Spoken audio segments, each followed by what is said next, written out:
Professeur Obvious, scientifico, je suis heureux de vous annoncer que nous allons trembler ensemble ce soir. Ah bon? À croire que vous êtes un sadique pour de bon, vous, à la fin. On va parler de James Wan, c'est ça? N'importe quoi. De Stephen King, bien sûr. Quoi? C'est parce que j'ai peur. Putain, c'est chiant. Les cordes vocales se rétractent quand j'ai peur. Nous allons parler des inspirateurs de ceux qui se disputent le titre aujourd'hui. Une minute. C'est que je ne suis pas tout à fait prêt pour une vidéo sur mes origines. Quel rapport avec vous? Vous n'êtes pas un maître ancestral de l'horreur, que je sache, non? Un ancestral, certes, mais il y a quand même 2 pecnos qui sont morts dans ma cave de CDLS. En parlant d'anciennes émissions, est-ce qu'on pourrait effacer SNJ des mémoires pour que je puisse mettre en place un truc effectif sur les réseaux sociaux? Commence par aller retrouver ta voix normale, toi. Oh, l'envoyez pas tout seul non plus, c'est qu'il fait tout noir là-bas. On sait jamais ce qui pourrait s'y trouver.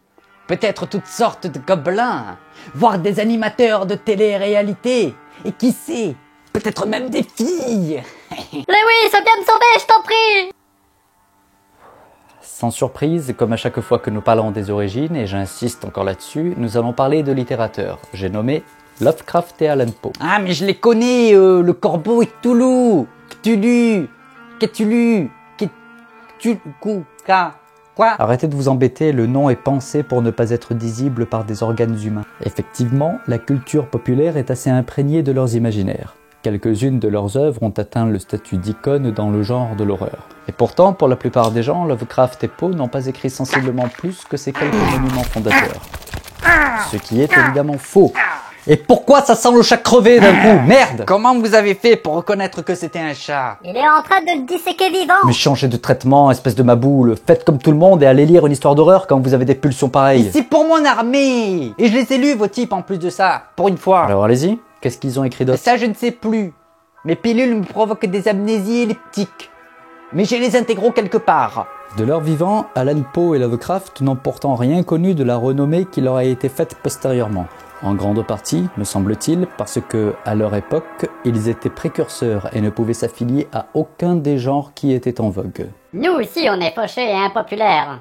Ça veut dire qu'on est géniaux? Non, pas du tout, non. Les rudesses de leur situation matériellement précaire sont disséminées dans les contextes de leurs récits. Bien souvent, l'indigence est le cadre de prédilection de leurs histoires. Mais ce n'est pas tout à fait ça. En vérité, ces 2 maîtres de l'horreur étaient frappés de malédiction. Leur infortune a donné lieu à beaucoup de racontards sur ce sujet. On ne va pas s'avancer sur un truc aussi indiscutable, mais forcé de reconnaître que la malchance s'est abattue sur eux avec une fatalité qui tient du tragique. Faites comme nous si ça vous arrive. Renoncez à la diététique et nourrissez-vous avec vos imaginaires. C'est beaucoup plus économe que ce qu'on croit. Le point que je trouve le plus fascinant est la romance tragique que l'on découvre récurremment chez... Chut. Tu as pris trop d'avance. Arrête de m'embêter et de me faire peur maintenant. Vous voulez une pilule? Moi, ça me désensibilise à l'effroi. Bien qu'il soit difficile de remonter le fil de leurs inspirateurs, on peut toutefois convenir, rétrospectivement, que leur inconscient a dû leur servir des inspirations informelles. Il n'y a qu'à voir par exemple la récurrence du protagoniste type chez eux. Le plus souvent, un gars assez sceptique mais poussé à s'intéresser à des phénomènes fantastiques par engagement émotionnel avec l'ami ou l'amante qui en est victime. Les fameux auteurs-narrateurs, ce sont eux qui l'ont popularisé à ce point. On retrouve aussi ce qui a sans doute été l'influence de leur inconscient dans les allégories monstrueuses qu'ils déploient. Les monstres de Lovecraft et Poe, quand ils ont une réalité physique, sont systématiquement des projections de sentiments ou de notions qu'ils jugent diaboliques. Leur bestiaire, avant de contenir des monstruosités fantaisistes, est avant tout une galerie d'idées terrifiantes. Vous prétendez qu'ils sont précurseurs, mais vous admettrez que leur imagerie est remplie d'archétypes universaux au final. Hein. Bien souvent, la forme très ambiguë, élémentaire et incertaine qu'ils ont attribuée à leur monstruosité nous les rend en effet singulièrement proches et familiers. Ce qui, comme tout amateur d'horreur le sait, ne peut que renforcer le sentiment de peur et d'inconfort qui nous est inoculé. C'est d'ailleurs cette horreur viscérale qui justifie le plus souvent les réactions des personnages qui s'y confrontent. Parce que les gens changent quand ils ont peur. Tiens, c'est vrai ça. À l'époque, c'est pas une révolution que j'aurais dû proposer, mais plutôt un parc d'attractions horrifiques. Ah. Est-ce que c'est moi ou la fatalité de la mort a l'air de particulièrement vous apaiser, mon brave Lewis? Qui est-ce que ça n'apaiserait pas? N'importe qui est rassuré par l'idée de la mort. Ah oui, mais côté dépression, vous en tenez une bonne couche quand même. Hein. Les beautés malsaines et fascinantes de nos 2 comparses donnent lieu à un sens aigu de l'esthétisme. Cette tendance nous amène à un raffinement étonnant de l'horreur. Un raffinement qui en est d'abord un, comme on l'a dit, des idées dont les créatures fantastiques sont les réceptacles. Les descriptions que Poe fait de l'amante défunte sont pourtant loin d'être terrescientes. Parce que, chez lui, l'archétype de la jeune fille aimée et morte prématurément est associé à l'horreur que cette perte induit. Ici, la terreur n'est pas visuelle, il y mêle rarement des monstres, mais idéologique. L'horreur vient de ce que l'amour et la beauté sont incapables de venir à bout de l'horreur de la mort. On peut relever un équivalent chez Lovecraft avec ses architectures cosmiques, où la perfection géométrique des structures est le fait d'intelligences surnaturelles et inquiétantes. Là aussi, l'horreur ne vient pas des constructions en elles-mêmes, mais dans le fait qu'un tel degré de raffinement ait été atteint par des entités destructrices. Cela nous renvoie à ce que l'intelligence, loin d'être une marque de distinction et de vertu morale, est avant tout un outil très versatile et infidèle. Pour une civilisation aussi centrée sur elle-même, on comprend assez vite ce que cela peut avoir de vertigineux et d'angoissant. C'est à cause de mon intelligence supérieure que les gars du laboratoire m'ont viré à l'époque. Bande de vermines! C'est bien gentil tout ça, mais quand est-ce que tu parles du royaume au bord de la mer et du détournement nabokovien? Mais c'est l'épisode suivant, ça. Mais non, mais pas du tout, c'est toute votre série, ça. Absolument pas, c'est une série sur les origines des choses artistiques modernes. Et ben donc, une série sur vous. Vous parlez bien de vous depuis tout à l'heure. Comme leur protagoniste, on peut déceler chez Lovecraft et Poe, et chez moi aussi, oui d'accord, mais là c'est pas la question. On peut déceler une curiosité fascinée en même temps que coupable pour les horreurs auxquelles ils assistent. Chez eux, comme chez leurs protagonistes, il semble que l'instinct de création, de compréhension pour leurs héros, domine complètement celui de survie et de préservation. Une atrophie que l'on constate aussi dans des registres beaucoup moins gratifiants dans notre triste époque. Moi, tant qu'on fait encore que me suggérer, bon. Ça va? C'est un recours de facilité. Ils le font souvent, ça. Ils se contentent de laisser deviner pour pas avoir à expliquer. C'est un vieux principe d'économie. S'il arrive en effet que ce le soit, la démarcation entre ce qu'il est plus percutant de montrer et ce qu'il est plus efficace de laisser suggérer est une question qui se pose toujours quand on crée. Et je parle aussi de littérature quand je dis ça. Où la question ne se pose pas de montrer, mais d'expliquer et de décrire. Le fait est que notre imagination a plus d'empire sur nous que n'en ont nos sens usuels. Émouvoir l'imagination sera toujours plus puissant que faire sursauter, faire pleurer, ou même que de faire rire. Car l'imagination des spectateurs est toujours plus capable que la plus élaborée des transpositions sensorielles. Ainsi, l'on peut juger de la supériorité du fantastique sur l'horreur. C'était quoi ça? Les cadavres de chats se sont levés. Vous avez vu? Bon, les pattes que j'avais greffées sont décollées du tronc, mais quand même, ils se sont levés quoi. Lewis, c'est décidé. Je vais affronter ma peur de la mort. Vous devriez les greffer au niveau des mâchoires plutôt, histoire de les fixer avec les crocs. Voilà qui n'est pas bête, mon ami. Est-ce que vous avez une scie circulaire pour tailler les os? Plus jamais, je ne me laisserai terroriser par la mort. Alors je suis le professeur Obvious, et je ne crains pas la mort. On en demandera une à l'ingénieur Dust quand il passera dans le coin. Quelqu'un en a quelque chose à foutre de ma déclaration ou pas là? Les récits de Lovecraft et Poe ont peu de chances de terrifier aujourd'hui. Bien que l'on puisse encore trouver du plaisir à les lire, il y a peu de chances qu'ils vous suscitent quand même des frissons d'horreur. La photoprisme de l'époque. Les jeunes étaient moins cons en ce temps. Dès qu'on leur balance plus 60 images par seconde, ils sont perdus aujourd'hui. Cela tient plutôt au fait que le public de cette époque était essentiellement non initié au genre de l'horreur. Comme on l'a dit, les itérations antérieures sont rares et assez confidentielles. Quand vous avez l'habitude de lire les aventures de la duchesse esselée dans son boudoir avec 25 pages sur sa toilette et que, d'un coup, vous tombez sur un texte avec des cadavres encastrés dans une cheminée, il va sans dire que l'impact n'est pas le même. À force d'aller dans le gore exagéré, je constate qu'il y a un discret regain pour le fantastique qui fait marcher les méninges. On peut imaginer qu'il y aura un retour à la mode, un de ces quatre. Cette supériorité du fantastique sur l'horreur est transposable à celle de la littérature sur l'audiovisuel. Un bouquin, d'une manière générale évidemment, toujours des exceptions, vous fait davantage confiance qu'un film. Vous avez davantage d'efforts à fournir, mais en revanche, vous vous l'approprierez beaucoup plus facilement. Et là, normalement, ça fait une orgie de matière grise et d'imagination dans votre cerveau. Et avec la peur, ça a un effet d'autant plus puissant que ça va vous inciter à remodeler votre monde imaginaire dans un numéro d'équilibriste enivrant entre, d'une part, la volonté de ressentir la peur qui émane du récit tout en, d'autre part, la volonté instinctive de vous rassurer. Ainsi qu'il en va depuis la nuit des temps, les mondes changent quand ils ont peur. Est-ce que tu peux formuler ça en 240 caractères pour que j'en fasse un spot publicitaire? Depuis que j'ai surpassé ma peur de la mort, je me suis remis à travailler pour la promotion de ce qu'on fait. Et le puzzle des chats, ça en est où? En bonne voie, Lewis, en bonne voie, merci.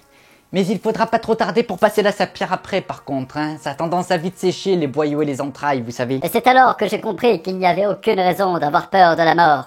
Parce que la mort fait partie de la vie. Et que, sans la mort, la vie serait incomplète. Ah ben on demandera à Obius de s'en occuper. Bon, vous écoutez ce que je dis? Non, et on s'en fout! La question que l'on peut être en droit de se poser est de savoir si Lovecraft et Poe sont autant restés attachés au genre de l'horreur par choix artistique ou par survie. Car pour l'un comme pour l'autre, on peut retracer leurs bibliographies au fil de leur relevé bancaire. Longtemps avant qu'ils ne meurent et qu'on se décide à comprendre qu'ils étaient relativement géniaux, les deux comparses n'ont trouvé d'édition que dans les journaux périodiques. Donc à la poubelle le prestige. Pour l'un comme pour l'autre, la notion d'œuvre globale est assez minime, voire inexistante. À cause du mauvais archivage dont ils ont fait l'objet, notamment pour Poe, on sait qu'une certaine quantité de ces écrits ont été tout bonnement perdus. Pour des auteurs dont la survie élémentaire implique d'écrire, on peut comprendre qu'ils aient, de temps en temps et quand l'occasion s'y prêtait, suivi les courants qui avaient le vent en poupe sans se poser plus que ça la question de l'intégrité artistique. Car, en fait, il me semble que ces deux auteurs ont développé davantage des univers très intimes que des genres impersonnels. Comment est-ce que les fondateurs d'un genre peuvent ne se revendiquer d'aucun genre? Mais quoi? Mais comment ça? Comment? Mais arrêtez de me couper toutes les 30 secondes, merde. S'ils en font d'un nouveau, c'est assez cohérent qu'ils s'affranchissent de ce qui existait en amont. Enfin, l'un ne va pas sans l'autre, quoi. Eh oui, est-ce qu'on a une mère? C'est quoi cette question? Bah parce qu'il y a quelqu'un qui a regardé SNJ et qui nous conseille d'aller lui rendre visite. Garde de côté, on fera une saison 2 exprès pour les commentaires. Vous voulez une pilule? Ça désensibilise de tout. Bon, le mauvais côté, c'est que ça vous empêche d'évoluer, par contre, mais bon, faut faire des choix dans la vie. Touchons un mot sur la figure un peu trop utilisée du jumeau maléfique dans les récits d'horreur. Il est un exemple frappant que, en réalité, il est superflu d'inventer la peur. La peur, elle est déjà présente, il n'y a qu'à la susciter. Comme tous les sujets récurrents dans le genre de l'horreur, le jumeau maléfique est quelque chose qui existe déjà dans notre inconscient. Cette peur-là, il n'y a pas besoin de l'expliquer ou de rajouter une couche d'inventivité dessus. Tout simplement parce qu'elle existe déjà. Nous en avons peur, même quand on n'y est pas confronté. Bah on est bon pour changer le monde alors. Le fait est que la peur n'est pas une fin mais un moyen. Ce qui ne veut pas dire qu'on va changer quoi que ce soit pour autant. Est-ce que l'un de vous deux sait nager ici? Lui une fois il s'est jeté d'une falaise en plein mois de janvier. Ah oui. Véridique. Très bien. Alors j'aurais besoin que vous alliez me trouver Cthulhu dans la mer parce que je voudrais le recruter pour mon armée. On doit pas finir de parler du genre de l'horreur d'abord? Du fantastique en fait. L'horreur est une atrophie grandiloquente et simplifiée du fantastique, qui interroge plus qu'il n'effraie. Le fantastique, c'est par les questions qu'il nous fait nous poser qu'il est effrayant. Paradoxalement, dans le fantastique, je vois une invitation au courage, un moyen de se confronter à ses peurs primales dans un cadre maîtrisé et sécurisé. Vous m'avez convaincu. Je vais arrêter de prendre mon traitement pour pouvoir être sensible au fantastique. Si vous faites vraiment ça, je vous préviens que je me flingue pour de bon. J'ai déjà l'autre abruti à supporter avec ses idées reçues, alors s'il faut vous avoir en plus à vous sur le dos, je vais pas le supporter. Ah mais fais une séance de yoga, ça va. C'est quoi la postérité du fantastique? Des réappropriations nombreuses. Le complot alien, par exemple, je ne prétendrai pas que c'est Lovecraft qui l'a inventé, mais on y trouve beaucoup de mentions dans ses nouvelles. Et ça, bien avant que ça devienne la marque de la connerie. Quant au personnage de l'amante défunte et pleurée inlassablement par son adorateur, c'est chez Poe qu'on en retrouve les codifications actuelles. À ce brave Edgar qu'on doit aussi l'archétype du chair détective. Vous savez, l'enquêteur qui résout des affaires insolubles depuis son fauteuil, et de préférence avec un ami, histoire de retranscrire la chose. Eh non, Sherlock n'était pas le premier. Mon chat ne marche pas très bien, hein. Vous pensez que je peux quand même faire un pactole si je vais l'exhiber au marché mardi prochain? Quant à l'archétype du monstre ancien, d'origine cosmique, c'est évidemment à Lovecraft qu'on le doit. Indubitablement. Tu comptes faire le panorama de tous les films d'horreur contemporains comme ça? Le fait est que nos deux camarades sont les inspirateurs de près ou de loin d'à peu près tout ce qui se fait en matière d'horreur. Juste pour conclure, je mentionnerai la note d'authenticité, le message qui est livré en début de récit pour indiquer la véracité de ce à quoi on va assister. Ça aussi, c'était déjà chez Alan Poe. Et Lovecraft lui-même l'a repris de son prédécesseur en la matière. Et les scientifiques fous! Vous n'en avez pas parlé parce que vous ne voulez pas admettre que je suis une incarnation d'un archétype horrifique! La différence entre le fantastique et le merveilleux est que, d'un point de vue technique, le fantastique invoque les étrangetés de la peur. Lewis, ne te suicide pas, s'il te plaît. Il entretient la pulsion pour éviter de passer à l'acte, justement. Vous ne comprenez rien, vous. Hein? C'est super dérangeant comme j'ai l'impression de pas être là du tout quand vous parlez de moi. Ah, continuez votre laïus sur le fantastique et laissez-nous causer, vous. S'il vous plaît. Merci.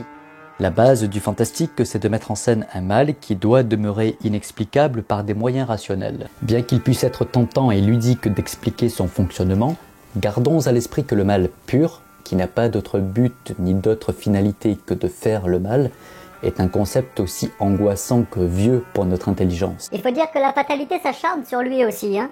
Moi, je me rappelle d'une fois où il était plus jeune et qu'il a... Si le sordide mis en scène par le fantastique recouvre une notion de fatalité, de quelque chose qui est appelé par le destin, ce n'en est que mieux. La perfidie qui est obsessive, compulsive, est aussi un trait de caractère qu'il est bon d'appliquer aux antagonistes mineurs, pour que leurs actes et cheminements, bien que compréhensibles, soient monstrueux. Enfin et surtout, le paroxysme d'un récit fantastique, je crois, doit demeurer indicible et inexprimable si on ne veut pas basculer dans la très simple horreur. C'est quoi ces chats? Mais virez-moi ça du plateau, bon sang! Mais figurez-vous que j'aimerais bien! Ils ont été modifiés génétiquement en plus! Ils valent une couille droite ces chats! Des chats? Lewis! À moi! Au secours! Scientifico, qu'est-ce que vous foutez? Maniez-vous le train! Non mais je peux pas passer, enfin vous voyez pas que vous êtes devant! Aidez-moi! Scientifico! Mais faites le tour, bon sang! Scientifico!